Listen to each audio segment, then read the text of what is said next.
There we go, So Jen. before I say this bracha, I want to say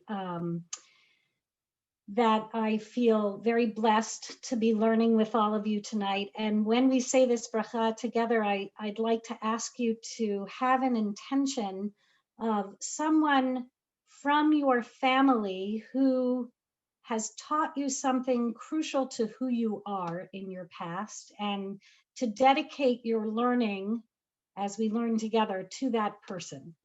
And I am going to have my father in mind. It was just his yahrzeit. So I am dedicating our learning to my father. Baruch atah Adonai Eloheinu melech haolam asher kitshanu b'mitzvotav v'tzivanu la'asok b'divrei Torah. Praised are you, Adonai, our God, ruler of the universe, whose commandments add holiness to our life, and who gave us the commandment to study words of Torah. So when we were talking about this class and what we wanted this class to be, Ellen and Julia and I, it seemed to me like we were going in two very different directions, because you can't talk about family and obligations to family without talking about what we've learned and what we pass down. But the other piece of it is you can't talk about family without talking about how we measure time in family, how families grow and change, and what we do as human beings to mark changes in family. And so really we're going to end up having two very different discussions tonight. One is going to be about learning, and the other is going to be about passage of time. And we'll switch in the middle. I would very, very much encourage you to ask questions and bring up ideas, and let's make this as interactive as possible. When I'm sharing my screen, I will not be able to see necessarily what you've written in the chat.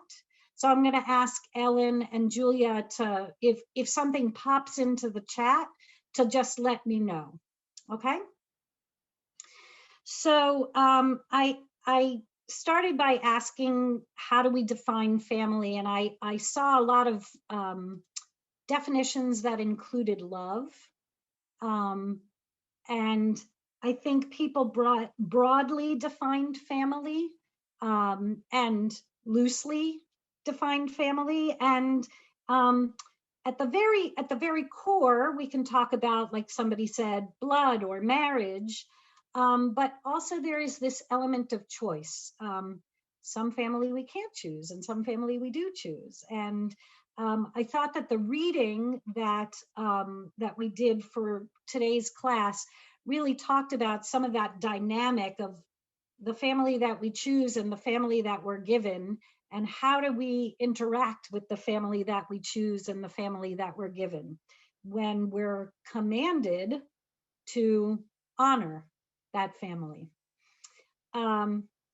So I'd like to start thinking about that with a beautiful quote that I think says a lot about family. And here we go. So it's the first text, and I would love it if somebody would just unmute themselves and read for us this English of the first paragraph.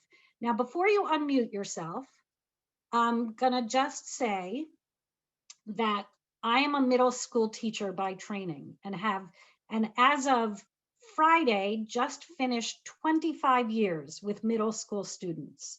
And one thing for sure I can tell you, middle school students do not like to be front and center, and somehow that carries all the way through to adulthood.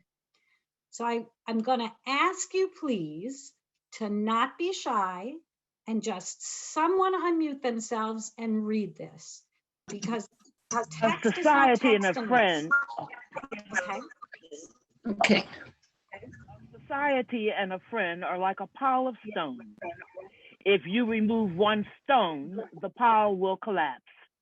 If you add a stone to it, it will stand.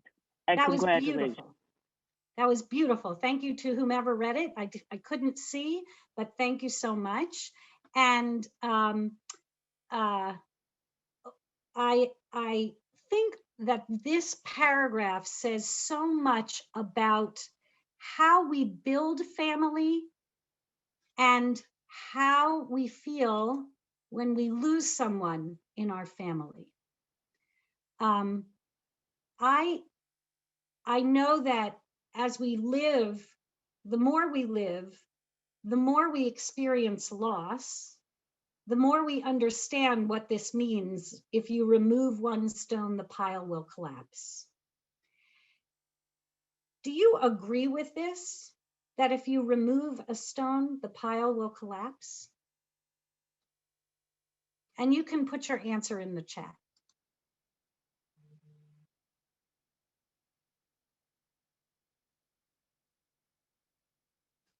Do you think for a family, if you remove a stone, the family collapses?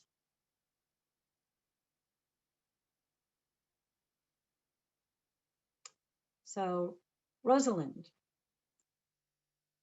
you want to share a little bit more about why no? Oh, all these answers are coming in. This is beautiful.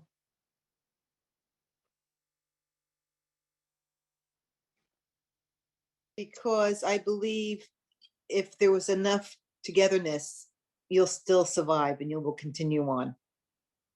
I don't think, if you look at the Holocaust, they don't tell you to, you should carry on. Yeah, and I think that absolutely the family dynamic would change, but and I love this idea of a temporary shifting. I think what happens is yes, it can become weak, but I think what happens is we all learn from that stone and we feel its loss, but somehow that stone changes the pile even when it's not there, even when the stone is not there. I love the idea of adding a stone. For those of you who have added members to your family, how has that changed your family?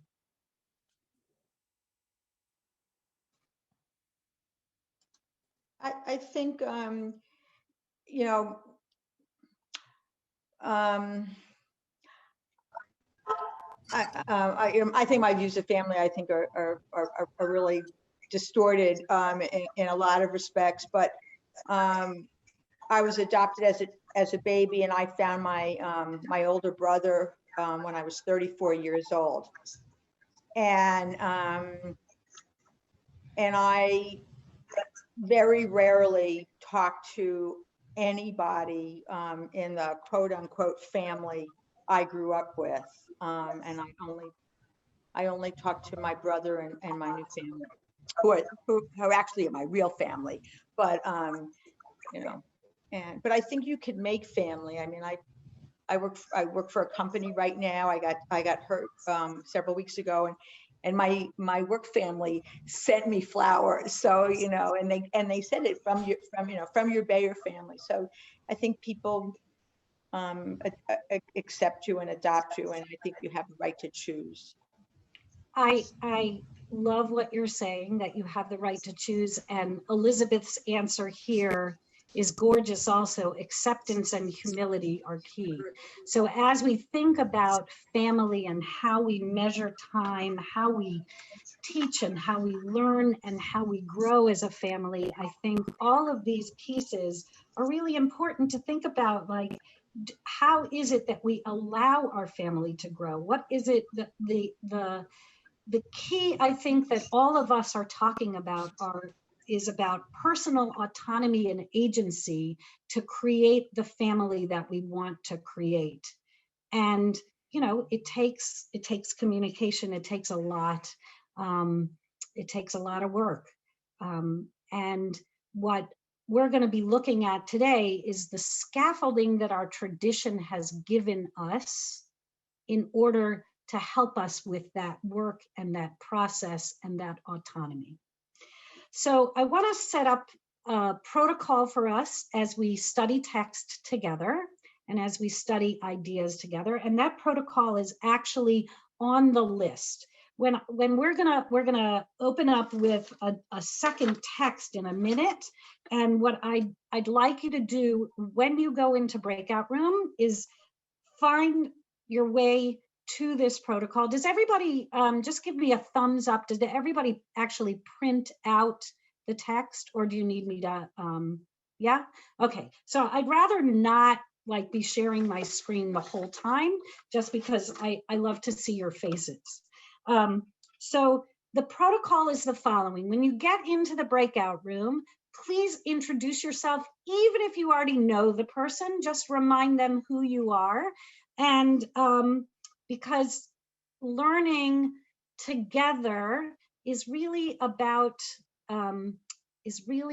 bringing history, God, and community into the relationship together when we bring a traditional text into our conversation. So it's important to sort of know each other and acknowledge that. Make sure you're in a place here, and it looks like everybody on Zoom is, where you're going to minimize the distractions. If you're making dinner right now, that's okay. But when you're learning together with one person, it's important to be focused on text and the other person. So the first thing to do is to read the text together. You can choose how to do it, but please read the text out loud. One of you can read it, the other one can read it. You can switch off, however you want to do it. But a text is an oral tradition, and it's meant to be heard. There's a rhythm to the words that you want to feel that rhythm.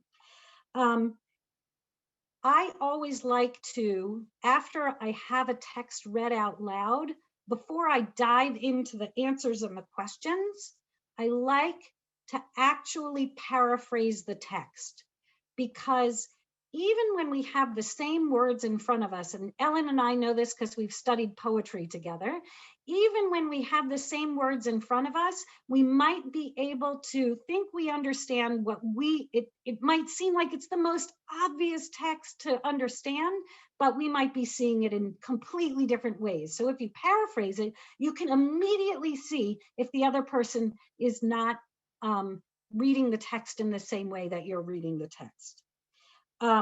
Ask clarifying questions of the text. Are there characters in the text? Are there natural breaks in the text? What would you title the text? Is there a debate in the text? If there's a debate, is there something that they agree on? Is there something they disagree on? If something doesn't make sense to you, first ask your learning partner, and then in the breakout room, you can always call for help, and I can come and answer whatever question that you might have.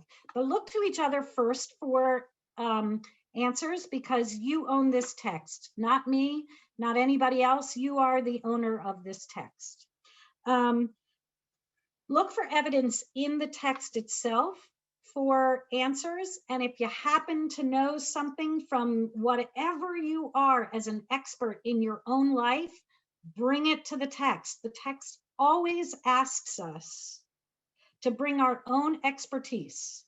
I might not know anything about Mishnah, but I might be a brain surgeon, and I can bring that life experience to this text. So you have permission, please, to bring who you are fully to this text in order to pull it apart. And for sure, all of us are experts in family. We are all experts. And all of us are experts in the passage of time. We are all experts. And that's what we're going to be learning about together today. So please bring your experience to one another.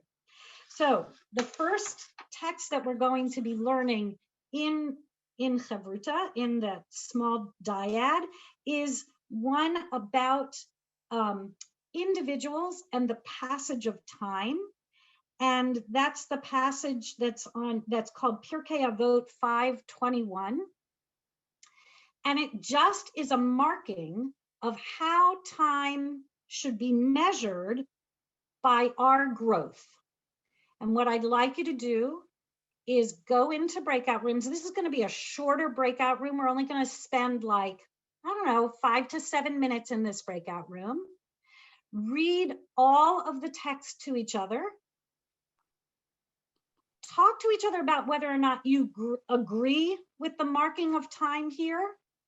If you would add other time periods, other ways of marking time, if you would take some of this away, if you think that the way that we measure time in our lifespan is different now than how we measured time before the year 200 when this passage was written, then say it. Say it to each other. Okay, so Julia, we're going to go into breakout rooms now. If you're not sure where the text is, just stay on and I'll answer whatever questions.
Hi, Julia. Hey, Janet.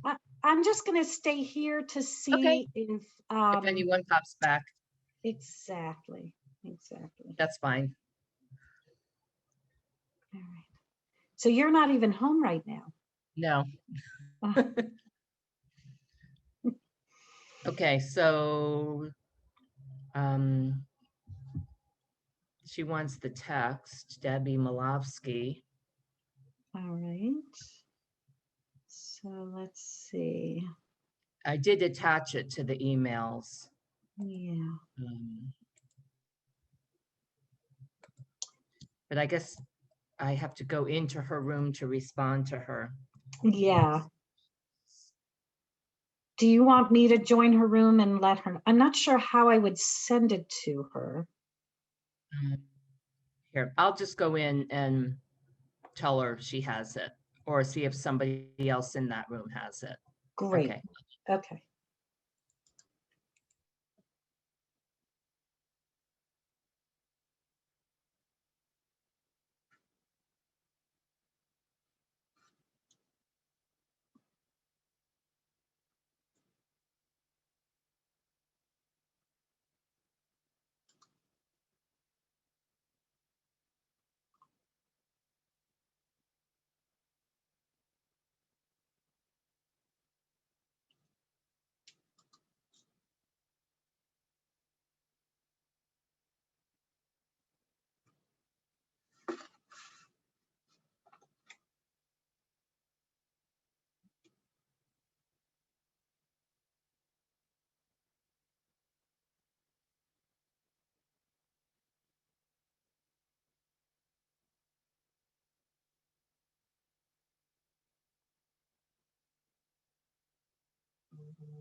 How are they doing there?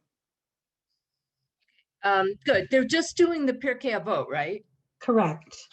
Correct. How far were they into it? Well, they didn't know that they were supposed to be reading that one. So I'm guessing not very far. All right, so I'm going to send a message to the breakout room, which I'm not actually sure. See if it's possible.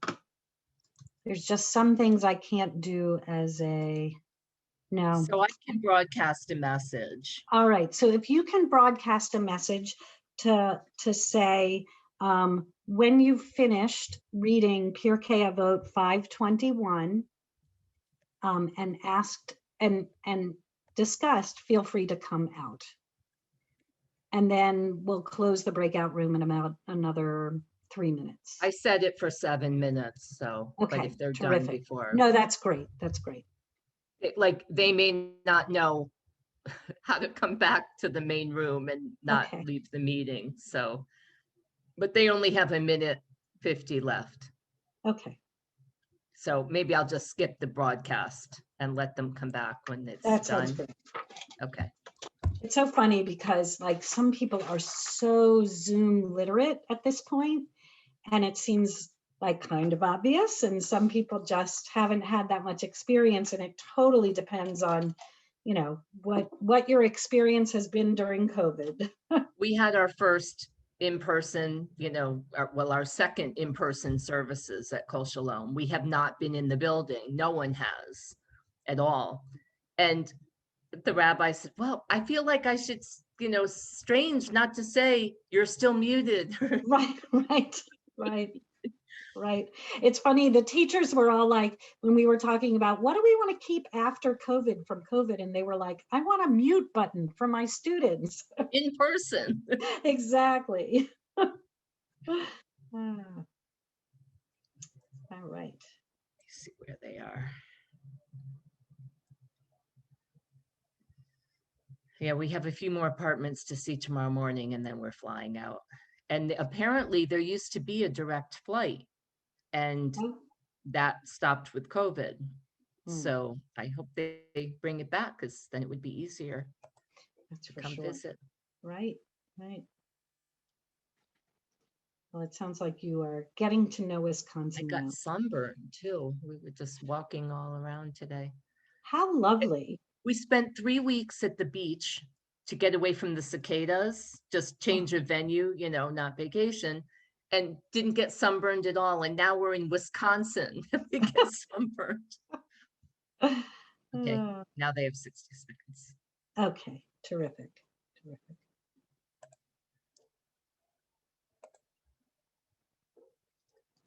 Hi, Geraldine.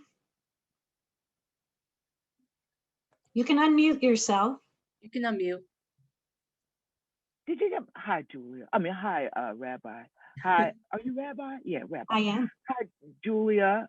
I sent you an email today about some other handouts from that was interesting. One was, what did I send you? I know I sent you an email. I was reviewing the materials, and I felt like I didn't have a handout that was being discussed. Oh, it's right here in front of me. Anybody else? Let me find it real quick. Well, while you're looking for it, I'm going to say welcome back, Michelle and Alex, and welcome back to people as you're popping back in. Welcome back.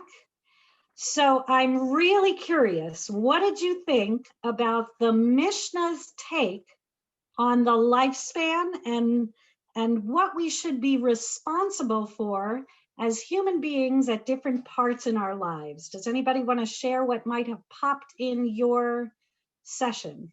Denise, I see your hand. We, all three of us, pretty much agreed that 60 is no longer old.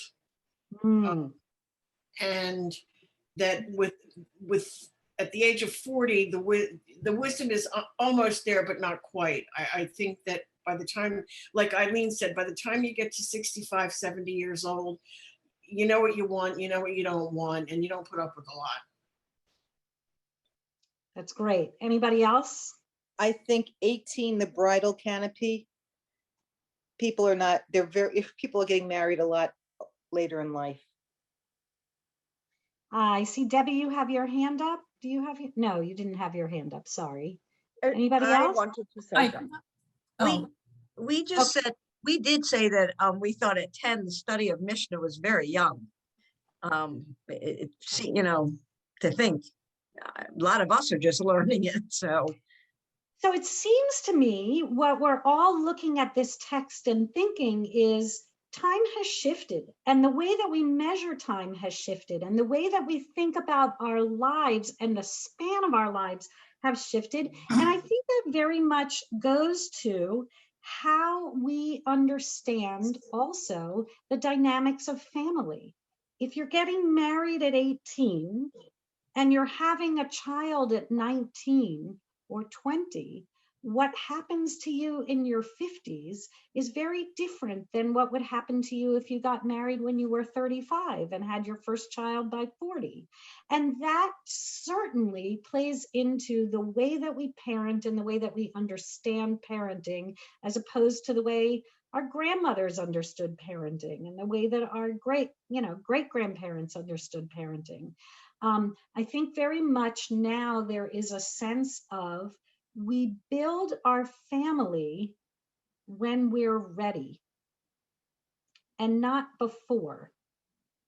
And there's a lot that has gone into society over the last 50 years that has given us that opportunity as Jewish women to come into our families, the families that we are forming, a little bit more maybe fully formed as individuals. May I say something when you're done? Yeah, for sure, Corinne, go ahead. I was just saying that today also there's so many different kinds of families. Not every family is mother, father, 2 or 3 children. There are blended families. There's separations. There's single mothers. There's single fathers. There are 2 fathers. There's 2 mothers. You know, the whole concept of family has changed. And I think so when we talk about a family, I think we have to bear in mind that we're not talking about mother, father, and 2 children, or maybe we are, Corinne, but I think we Corinne, need you're to define absolutely it. right. And family doesn't always mean parenting. Family Correct. doesn't always mean parenting. And that is for sure. I think one of the most difficult transitions for Jewish communities is how to widen that umbrella and how to recognize what family looks like and feels like today. Mhm. I was very much struck in the book, which was from the 1980s, if I'm not mistaken. The book had this beautiful, tiny little piece that said something like what Corinne just said: families come in all shapes and sizes. And it was a beautiful piece in italics right over a picture, a huge picture that took up 3/4 of the page of a male, a white female, and little white children. And I was like, well, okay, what message are we really sending here? What is normative? And for the Jewish community, we have had a really hard time widening that umbrella and talking about family in more creative ways and making space in our communities for more creative understandings of family in that way. And we are coming off of the foundations of these texts, which very much are part of their historical context. So that's why one of the questions that I asked you was, what would you add to this? What would you add to this that might broaden our understanding? Anita, you want to unmute yourself? Unmute yourself, Anita. Okay. I remember standing in my kitchen, my sister's kitchen. I have an identical twin sister. And standing there at about 55 and saying that today we are not our mothers at 55. Okay? I mean, it's like we're younger. I had a 46-year-old man, a 46-year man come on to me that I met at a Shabbat dinner. And I didn't want to tell him how old I actually was. Well, you go, Because I girl. know that I look 10 to 15 years younger. You're 29 and I holding. have that attitude because I still work, and it's like, it's just my attitude. So I think, Anita, one of the things that, and Debbie, I appreciate that what you said was, 29 and holding, but I think one of the things that I appreciate in this text is that this text from, like I said, before the year 200 does something that is difficult for us to do today, which is embracing age. Embracing and celebrating age and understanding that at each age that we are, whether we feel younger than our mothers felt at 55, and I'm 55 now, so whether I feel younger than what she felt, or whether I feel whatever it is, the sparkles that I have up here that I don't know that you can see, but they're lovely gray sparkles. They make me understand that I have gained so much with every single one of them. And this text, by saying at 40 wisdom, allows me to say, when I go through whatever transition I have at those birthdays that have a 0 after them, this is a really beautiful thing, because I know so much more than I did before. So Sandy, what I'm trying to say is exactly what you're saying in the chat, that we have to be counterculture. And this text tells us to be counterculture, to embrace the wisdom that comes with age. Now, I don't want to belabor this point, because I do want to go to the other texts that we have. And we all know that this is about misogyny in a lot of ways, and it's about ageism in a lot of ways. Men also face this when they're looking for a career change in their 50s. They also, it's not quite as hard as women have it, and it's definitely not as hard as women of color have it, in terms of like when we make these kinds of transitions and the societal norms that we're fighting. But for sure, I'm looking around this room, this Zoom room, with all these gorgeous faces, that some have lines and some have gray hair, and some have like your life is written on your face, and that is an amazing, beautiful thing. And our tradition says embrace that, and not only embrace it in yourself, but understand that we have to revere it in others. And that is a huge part of family. That is a really important part of family, that when we look at our aging relatives and we lose patience, or we sit there with our worry, what we have to do more than anything else is honor what they have lived through and learn from what they have lived through. This text tells us that at 50, you should be a mentor, and don't shy away from that. At 60, your old age, we look at that and we say, you're not old, but this text is saying revere that. Don't read it as a negative thing, but read it as a positive thing. The only one that I read that makes me sort of like cringe a little is the very last line. Yeah, me too. Right? Me too. I mean, I'm particularly lucky. I have family. The one aunt is 105. The other aunt of mine is 103, and the other one is 100. And believe me, the one of 100 and the one of 103 have more energy and better memories than I do. So I'm very uncomfortable with the last one. I think, yeah. We are I agree. I don't know about the rest of everyone, but Corinne, I stand in awe of the genetic material that's been passed to you. That is pretty amazing to have relatives. I keep reminding my husband he's not going to get rid of me so fast. All right. What So I I want to move on from this text, even though I know we could stay with it for a long time, but I want to get to some of the more sort of practical pieces. I feel like this is setting us in the mindset of where we go with family, but I want to shift a little bit and get you thinking about that idea of what are the responsibilities that we have to one another in our families. So I'm going to share my screen again, and I'm going to take us down to this text.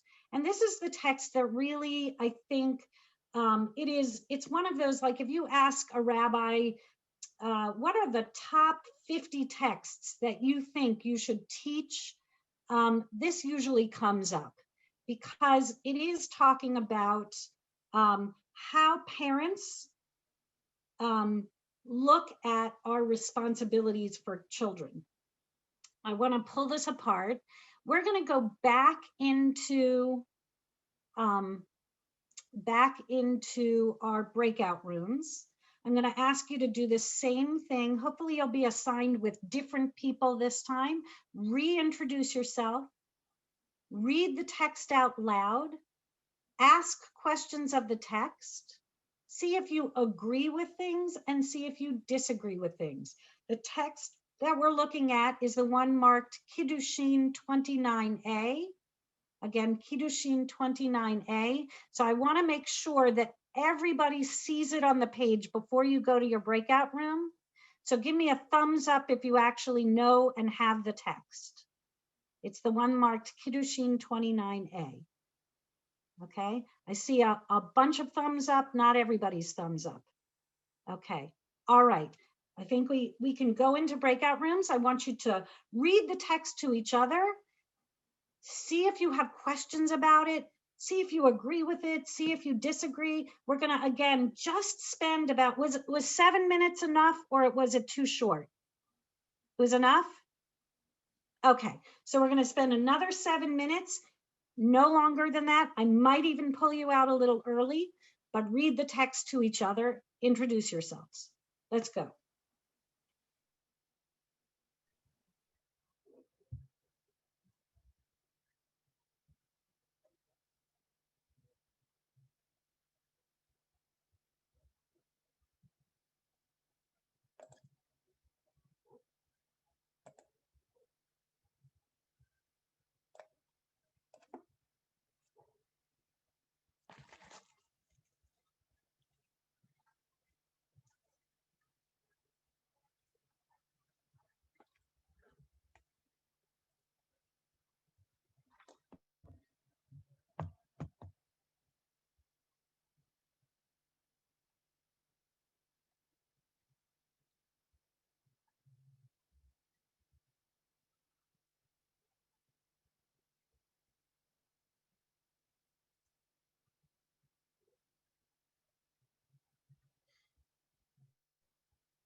They're settled in. You're muted, Janet. Boy, I haven't heard that in a long time. You're muted, Jen.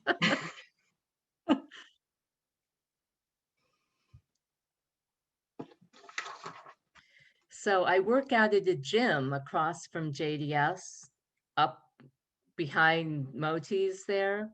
Oh, yeah. I And see people doing like really intense workouts back there. That's CrossFit. There's like a CrossFit gym there too, but mine is further. There's like a gymnastics place up there. Oh, yeah, go yeah, up the yeah. ramp, you know. Okay. But so it's like I keep looking, it's like, oh, are there cars in the parking lot? Is anybody back? Well, we've been in person for quite a while. Yeah. But now it's emptied out. The last day of school was last Friday, and then Monday, Tuesday, and Wednesday of this week was just faculty. And sort of I saw the pictures from prom and graduation on Yeah. Facebook. That was nice. Yeah, it was actually so lovely that they could have prom. They weren't Right. expecting that. And about 2 weeks before the 8th grade moving up ceremony, last year we did it on Zoom, and this year about 2 weeks before the ceremony, Rabbi Malkus said to us, yeah, we're going to do this in person. It's not going to be on Zoom. Things changed so quickly. So quickly. Boy, we threw together some really great stuff in a little tiny bit of time. It was pretty amazing. That's great. Yeah. Yeah. All right. So- How much more time is there? 3.5 minutes. Okay. So I think I'm going to try and pop in on one of the rooms. Okay. Are there any names of people that you're seeing that you think might need a little bit of like the combination might need a little I bit? tried to keep, so we have these 6 or 7 new people Uh-huh. for this class for the first time. So I tried to not to put more than one together in a room.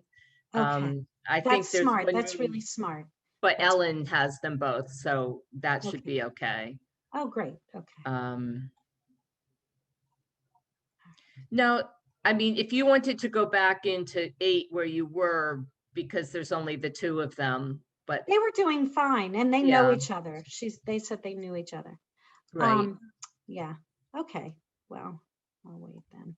Yeah, there's a bunch of people from this area in the class, so that's nice. It's so funny. I was so expecting complete silence because you had said, yeah, they don't, but they're really. Oh, no. Well, you have some of the people that always dominate, like, like any class. Right. But you know what? I really appreciate. I think they're doing beautifully. All right, I don't want to not get to. Let's see. So like 8:45 is really the latest, right? No, because we actually decided we're not doing, we're not going to have classes for them over the summer. We're going to use July and August to catch up these people and do 8 classes in 2 months, something like that. So there's no homework. And I just have this Debbie Friedman video or, to play for the Kaddish Rabbanan. So you can go really to like 8:55 if we do a hard stop at 8:55, 8:52, something like that. We moved the class, it was to 8 and we moved it to 7:30 because 9:30 was getting like Too people late. were dropping off. And so I don't want it to both move it earlier and go longer than an hour and a half, past 9. So Got it. Okay. we that try to works. finish up quickly by 9. Okay. So Ezra's going to graduate in December. Can you believe that? I can't believe it. How did that happen? He was just like smaller than his tuba on the stage. I know. Is he still playing? No. So what's he majoring in?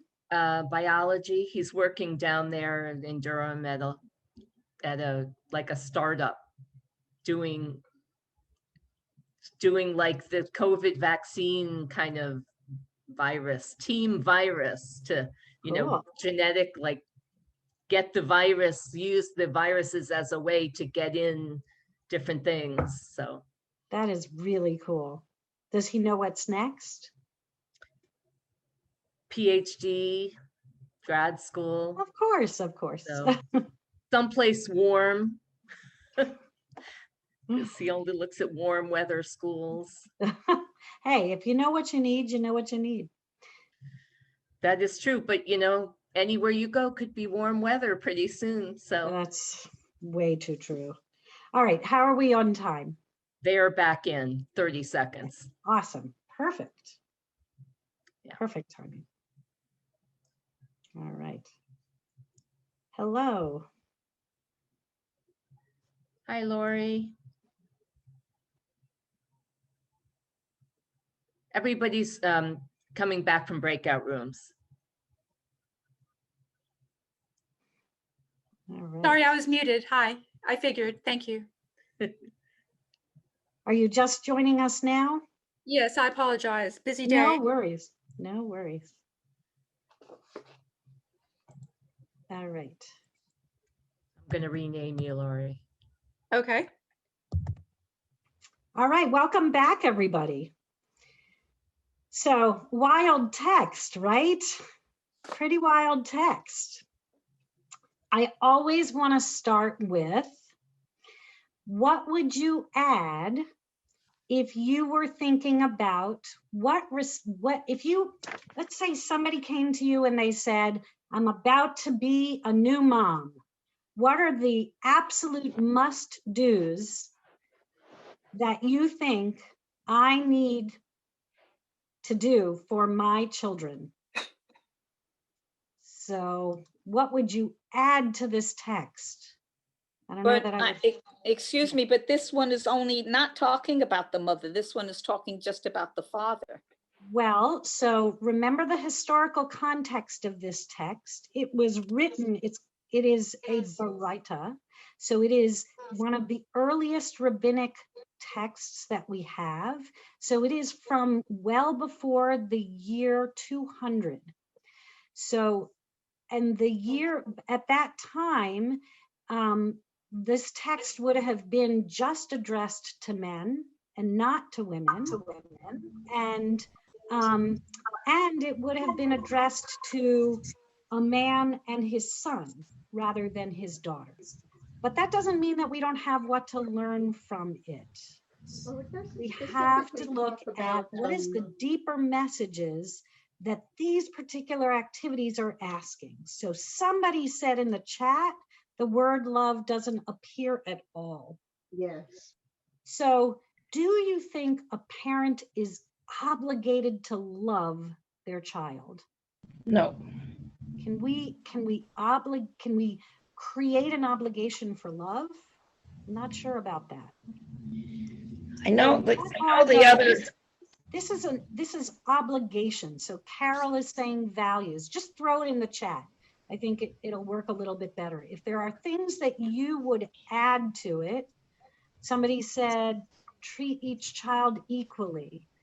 Love can be an action word, teaching the child to be successful at yeah, this is great. So preparing your child for life. So that's what this text is really asking. And that is, what does your child need in order to launch them into the world? Bonnie said, having equal rights for women and girls, and they need a profession. So that they should be a role, or Sandy, I'm not sure if you mean be a role model for your child or teach your child to be a role model for others, but either way, I like that. Both. So we're obligated to see, nice, I like that. So we're obligated to see to their physical and emotional well-being. So I think that second part is something that the Mishnah, it just wasn't in their worldview at that time.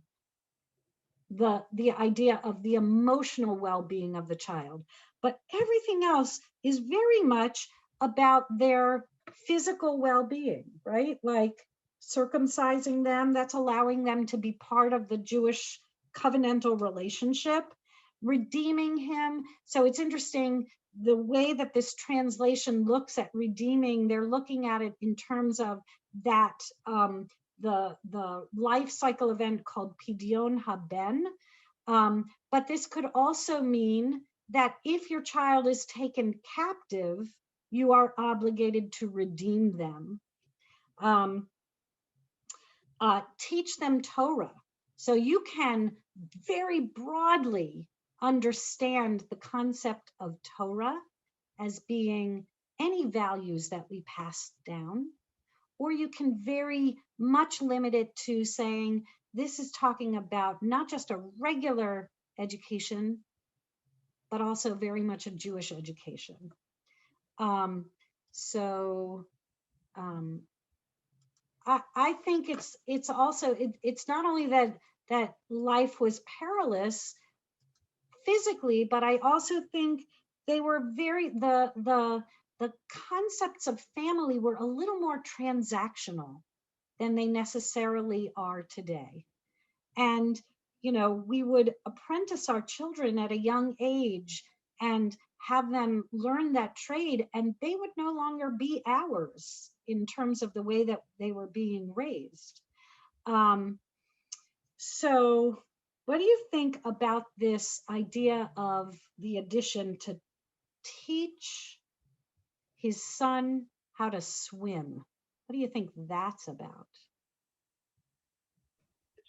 Teaches him how to deal with life, how to not sink. You have to be able to adapt and cope. So Elisa, I like the fact that you're seeing this on a metaphoric level. I think that's wonderful. I like to read the text that way as well. I think if we're reading just what's called the pshat, the most obvious reading of the text is, if you live near water and you don't teach your child how to take care of themselves, how to survive, then that's problematic. And that is part of the definition of parental responsibility to children.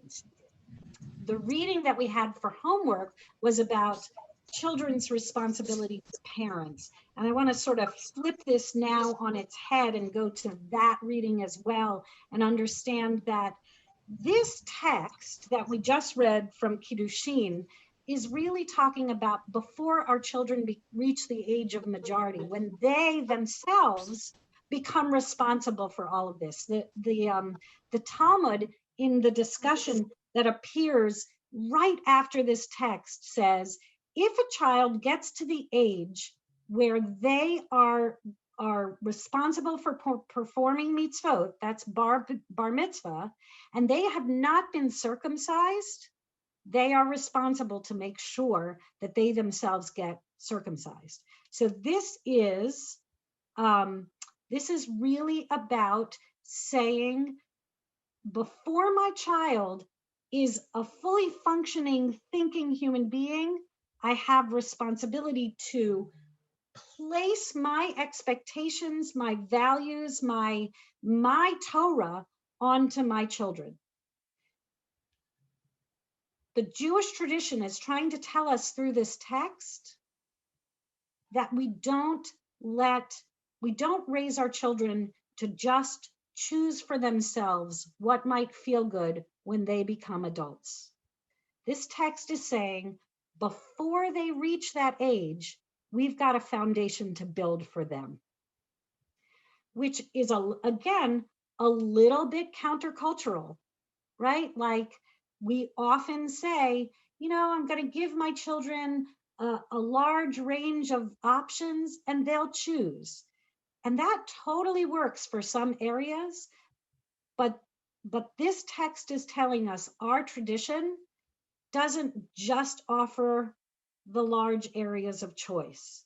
It's saying you have values that you got from your choices that you made with your life, combined with the foundation that was built for you, and you have a responsibility to pass it down. And then part of that responsibility then gets flipped on its head to what do children in turn have to give back to parents.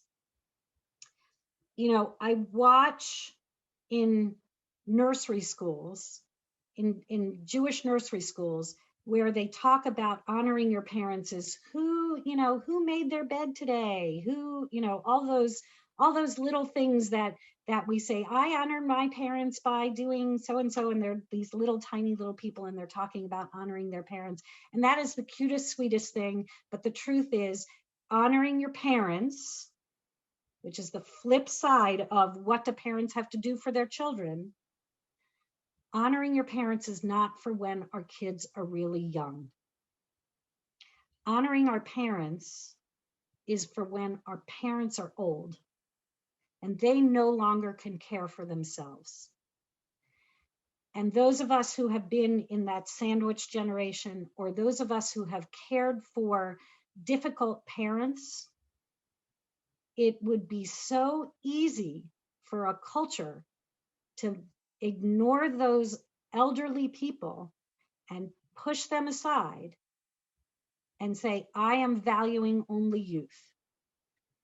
But that's not what honoring your parents says. Honoring your parents says, when they are the most vulnerable and cannot care for themselves, when they might be the most difficult because of whatever circumstances, when your life is really complicated because your own circumstances are difficult, your responsibility really kicks in then.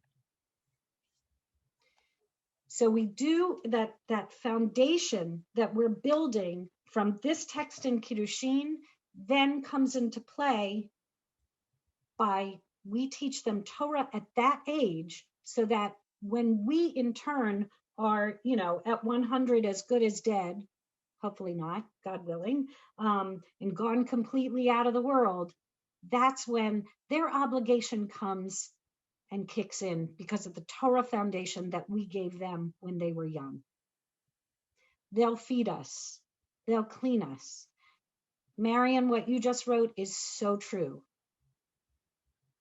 It doesn't tell us we have to love them, but we have to honor them. We have to give them kavod. And the word in Hebrew is related to the word for weightiness, heaviness, that it's not an easy burden, this family thing sometimes. This Jewish family thing, like if nothing else, and I love this about our tradition is very much emotionally honest. It is honest.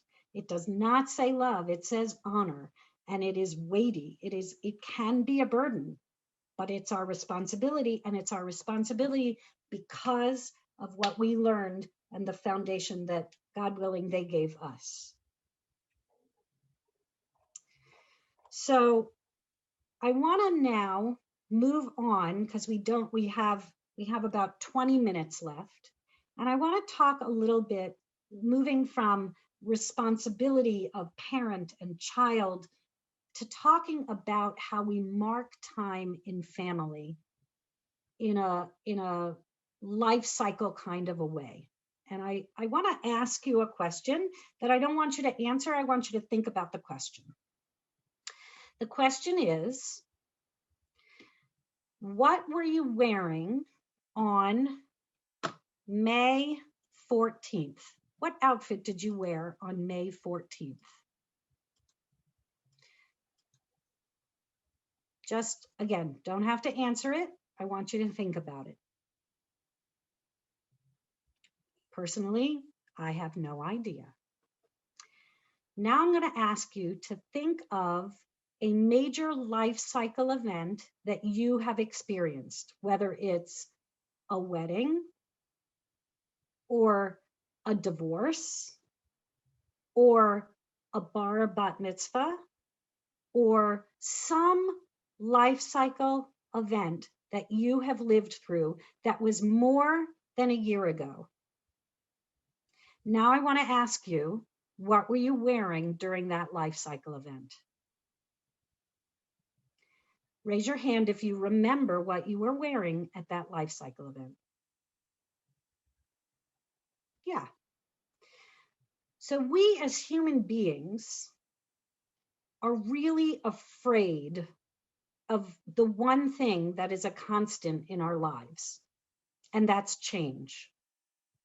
And the reason why we as human beings are afraid of change is because it puts us in a shift of identity. We know when we're standing in one place and things aren't changing, we know who we are. We know who the people around us are. I love this conversation about, about the rotation of clothing. We know who the people around us are. We know how we want to respond to things, and we know pretty much how they're going to respond to things. And it is very fixed, and we can be certain, and that's not scary. But the minute things change, which, hello, that's life. The minute things change, we don't know how we're going to respond. That's why young adolescents are hilarious, because they wake up in the morning and they have no idea what's going to face them in the mirror. And it is the most scary thing. It is so scary because it's a constant state of identity crisis. So what we as human beings have done is we have created ritual to help us with these identity crises along the way. We celebrate them because there's a lot to give gratitude about around these changes.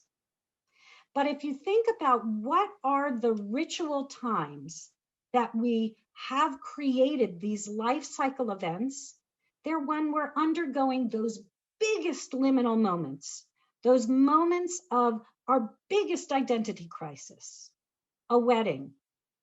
I don't know about you, but when I had to think about changing my name and sharing money with somebody so that that newfound independence that I had from my parents, all of a sudden I had to share money with another human being. Like between those two things, I absolutely freaked out. But instead of totally freaking out, I got to channel my nervous energy into planning a wedding and celebrating the fact that all those changes were going to happen. My 3 adult children, as they went through B'nai Mitzvah, I knew that they were entering, because I work with adolescents, I knew they were entering the worst time to be a parent of these children. And yet, my tradition said, you know what?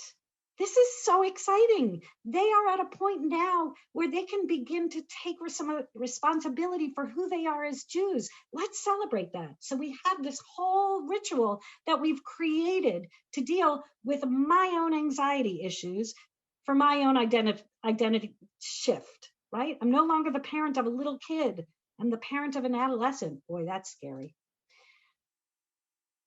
When we started talking, we talked about the removal of a stone and how that shifts the pile, and whether or not the pile falls apart or whether we make that pile we understand how that pile changes. When we experience a loss, we as human beings have created these extraordinary rituals around loss to help us deal with those liminal moments. It gives us these life cycle rituals, give us a vocabulary to express that which is almost not almost ineffable, almost. Anita, I see your hand, but I'm going to wait because there's a few other points that I just want to get to before we really delve into life cycle, the actual life cycle rituals. So I'm going to share my screen for a minute. And I want to show you 2 pieces that I put on here. And I was talking about life cycle ritual in a more anthropological sense. And now I want to shift to life cycle ritual and how we mark time in a family, whether it's a family by choice, whether it's that big rainbow of families and big umbrella of however we define family. The rituals that we as Jews have created are slightly different in the way that the symbols that we bring in, how they transform us. The ritual isn't only about marking time, but it is meant to be transformational. So life cycle rituals do two things. The first is this triangle here. Does everybody see it? Can everybody see it? Yeah. So a life cycle ritual in the Jewish tradition makes a connection between three entities that need to be created together, need to be seen together. And that is the individual human being, and that the life cycle ritual will connect the individual to God and will connect God to the individual, will connect the individual to Israel. And I just want to say, Israel is very broadly defined here. It can mean the people, it can be the land, it can be the biblical character of Israel, meaning we create this connection to our ancestors, but the individual is placed within a larger community that has a connection to a particular land and a particular tradition with that land. And the life cycle ritual will also connect land and community to a broader conversation with God about that promise from God. And the words and the actions in every single one of the traditional life cycle rituals that we have set up this relationship and reinforce this relationship over and over and over again. The other thing that the Jewish life cycle does, which to me is why I cry at every single Jewish life cycle event I ever am at. I'm such a sappy, totally sentimental human being, but it's exactly this here. The words that we say under the wedding canopy are almost word for word the same words that were said and documented in the Talmud from the year, well before the year 500. The words that we say at a Brit Milah were said in the year 1100. The words that we say at the Brit Milah will, God willing, be said for my great, great, great grandchildren. So it takes me from the beginning of time all the way to the end of days. A life cycle ritual in Judaism says, I am part and parcel of history. I have a place in history. I know where I came from. God created me, and I know where I'm going to and where this all ends. And that is amazing because I am a link in a huge chain. Now think about that in terms of an identity crisis. Okay, so I'm worried about my name changing or sharing money with Enrique. Okay, big deal. The bigger picture is, wow, I'm part of this huge chain, and my great-great-grandparents stood under a chuppah. And even if my great-great-grandparents didn't, maybe I'm throwing my lot in life in with a whole bunch of people who did, and I have a place with them. I don't have to worry about who I am right now because I know who I am in that bigger picture. The other thing that is so cool, and I'm going to stop sharing for just a second because I want to see your responses. How many of you have traveled someplace else in the world outside of the United States and gone into a synagogue? How many of you have done that?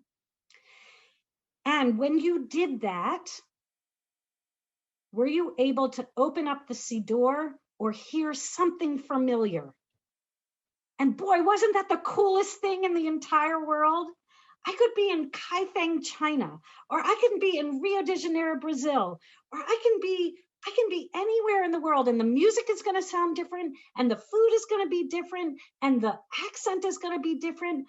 But darn it, if they're not saying the same Shema. That is amazing. And that's what life cycle rituals do too within the Jewish people. It tells me that no matter where I am in the world, Again, I don't have to worry about my identity crisis because in the big picture, I've got family. I know who I am because I know my people. So what's important then is that we do a little learning about life cycle rituals so that when we're going through it, we can actually sit there and feel it and express it without being our first experience with it. So I'll give you an example. I used to love, this is going to sound totally weird, but I used to love teaching about funerals to my 9th graders because I didn't want the first time that they experienced a funeral for it to be a huge learning curve. I wanted them to be able to rest and rely on the words to give them the vocabulary when it was a time when they didn't have the words to express, or God forbid that they were going to comfort another friend, that they had the script to help them find the words to be a friend. So part of what I always did with my 9th graders was I always taught them how to give a Shiva call, because that's really important to know how to do. And part of being part of a people is learning that vocabulary. So when those identity crises pop up, you've got the vocabulary so that the big picture is still there. I'm standing under a chuppah, and you know what? I can still love my husband, right? Like, it doesn't matter what I'm going through emotionally. I'm part of something bigger, and we're together, hopefully forming the foundation of something bigger. So I want to spend a little time looking at some life cycle rituals to see if we can see how that triangle is enforced and the placing us in time and place is reinforced by each of these rituals. I've not included the entire, I mean, this could be a life cycle class could be a whole year's worth of study. So my intention is not to teach the actual rituals themselves, but to pull out a part of the ritual, and I'm going to try and explain the context. If you have any questions, I can answer some of them, but I'm not going to answer all of them because I want to, we're running out of time, and I'm sorry. Okay. So let's take a look at what we do when a baby is born. So this is when a baby is born. This is a line that is often included in some of the more, some of the Simchat Bat ceremonies of celebrating a girl, and it's often included because it's included in the Brit Milah. But this is from the circumcision ceremony, and this line is actually said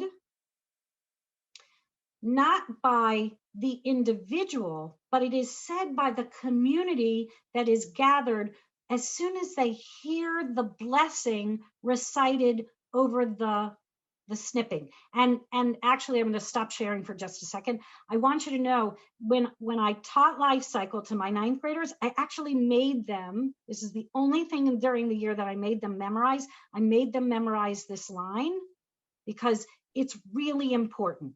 It's a really important line when you look at it, okay? So here's the line.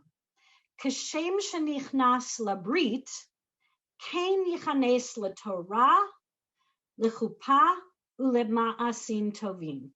So we're taking a look at this teeny tiny little bag of metabolism that just was so perfect, and then we just brutally cut off a piece of him. And anybody who's ever had a child who's been through a Brit Milah, I don't care, like, there is just something that is different for a mother going through it than a father. I'm so sorry. I just, like, it was horrifying. And I win because my husband did the actual cutting and I let him do it. And I have to say, I've never felt closer to our ancestor Sarah and imagining what it was like when Isaac was taken off to be nearly sacrificed. Like, my husband had a knife near my little perfect baby. Never let it be said that it's an easy thing. And this is from a rabbi, and I would never allow anyone to say, don't do it. Okay, so these words, we have just drawn blood from the baby, and we are surrounded by, we as parents are surrounded by the people who are closest to us, right? Like our in-laws, our, who knows who's there.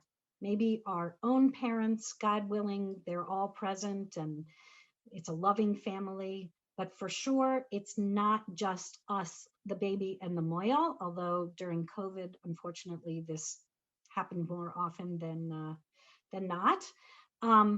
But the community is commanded to say these words. The baby was entered into this brit, so may he enter Torah. By the way, unmute yourself and answer, when does he enter Torah? What life cycle event are we anticipating? Bar mitzvah, exactly. Yes. Exactly. So may he enter Torah, the wedding canopy, and good deeds. When do we talk about the good deeds of a person's life? At their funeral. When he At their funeral. That's when we sum up the life of good deeds that they've done. So talk about that place in time and the place in the chain and the link. What the community is doing here is foreshadowing this entire life cycle of this tiny little bag of metabolism, this teeny tiny baby. And the parents are about to do what we read in that text. They're about to lay that foundation on this teeny tiny baby.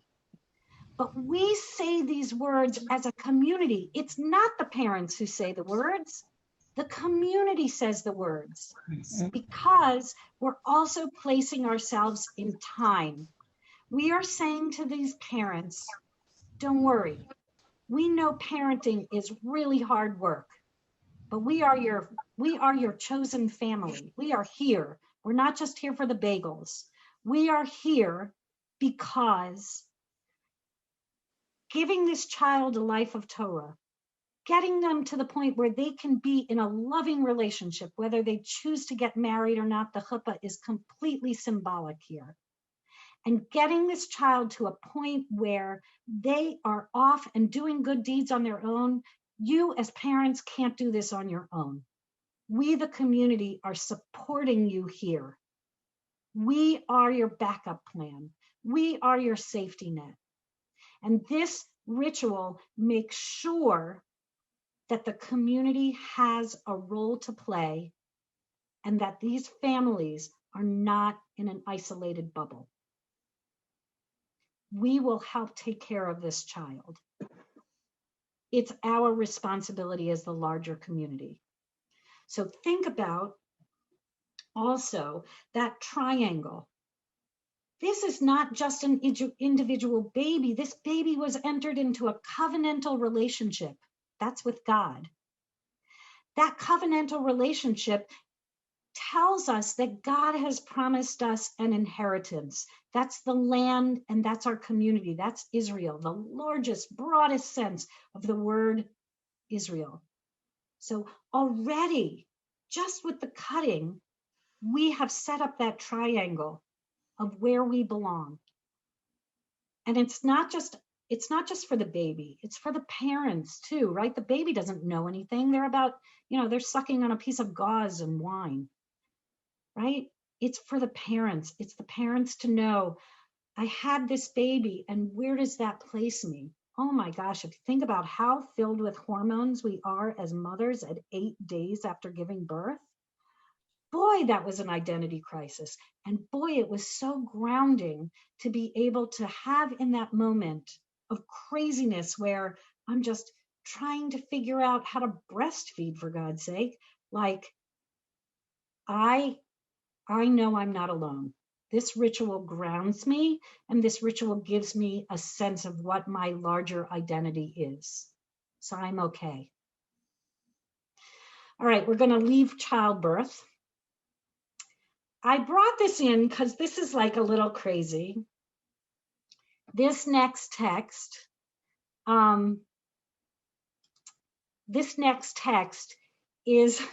is really just saying that bar and bat mitzvah, you do not need any kind of ritual for bar and bat mitzvah. Your children become the age of being responsible for their own fulfillment of commandments. They are held accountable, whether we hire a DJ and have a candle lighting ceremony where we, invite up Aunt Gracie, whether that happens or not, even whether or not they're called to the Torah. At the age of when they go through puberty, so in the Talmud, they talk about it in terms of actual physical puberty. The rabbis are saying this is the time when we as parents have to step back. We have to let our children learn a little bit about making their own choices.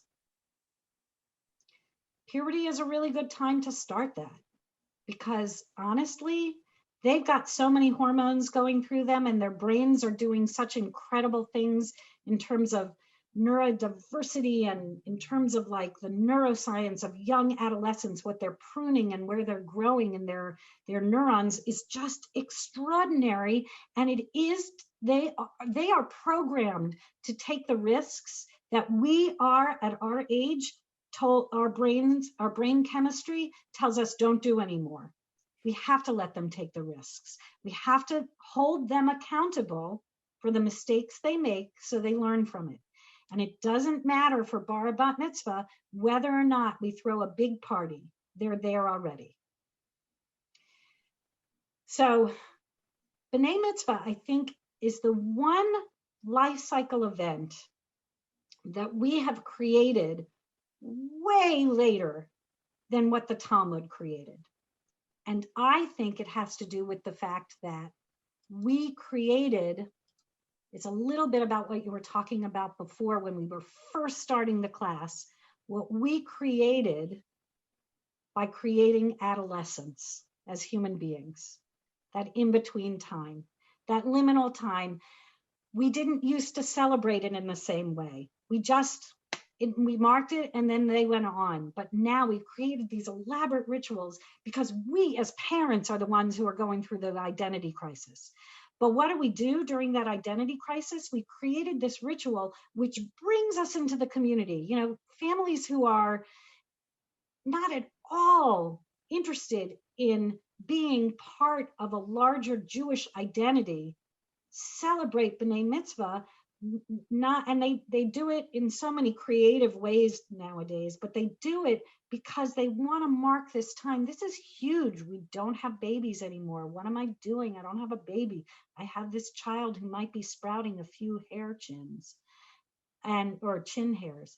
And we need that. So we have to I would say, it's fascinating to me what we put on the shoulders of these little kids because of our own identity needs. But we do it. And ultimately, I think they learn from it as well. So I just want to very, very quickly end with weddings. These are the 7 blessings that are said under the chuppah. And we're not going to have time to go through them all. But I want you to, in your own time, take a look at these blessings and see how they take us from the beginning of time I'm highlighting here, the very beginning of time, all the way till the end of days.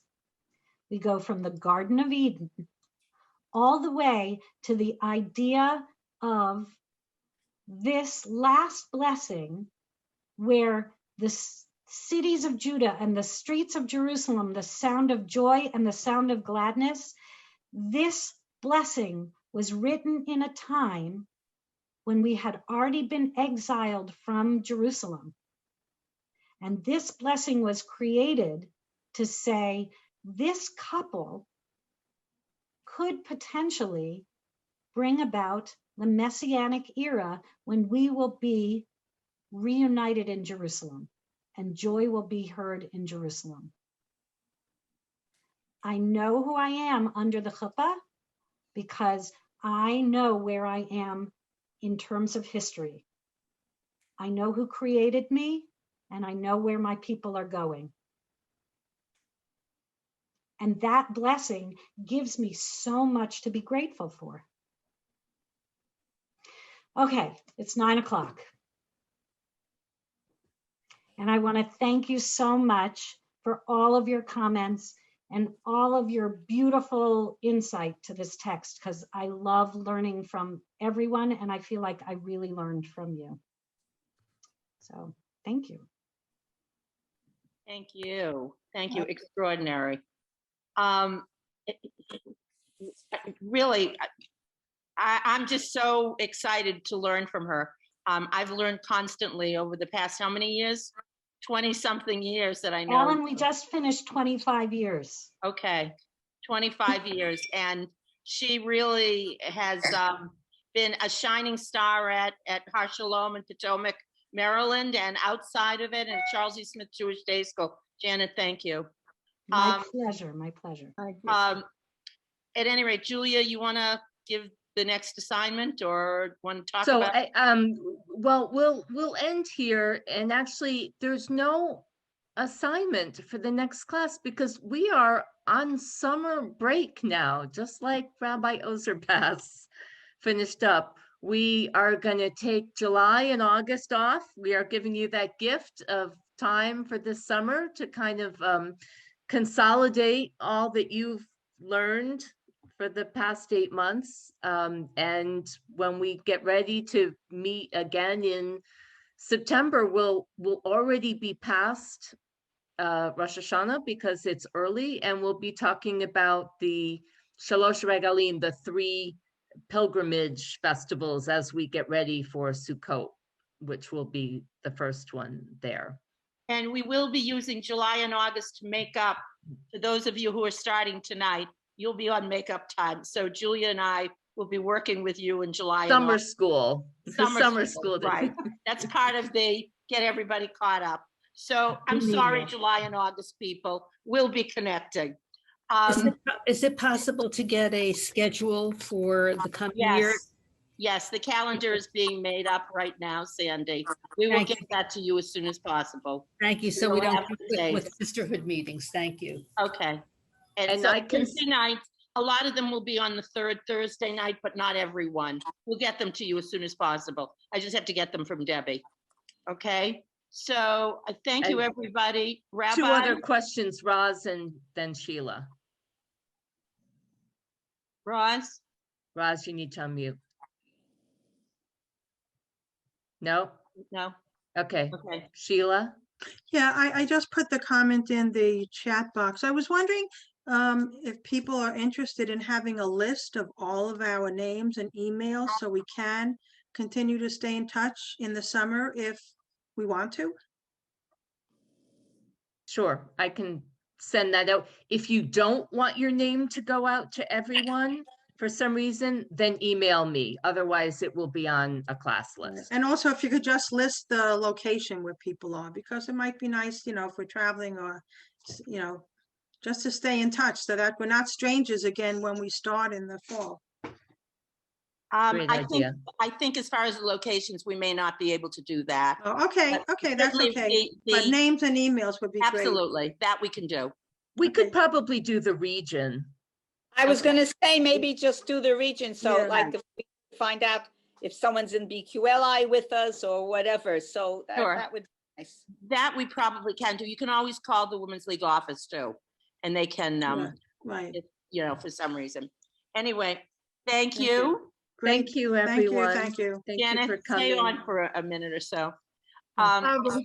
Shabbat thank you. shalom. Shabbat Shabbat shalom. shalom and have a Great good class. summer. Thank you, Rabbi, and thank you, Julia and Thank you, Ellen Rabbi. and Yeah. everybody. Everybody. Have a Shabbat good summer, shalom. everybody. Thank Wonderful. Thanks Bye. to all of you.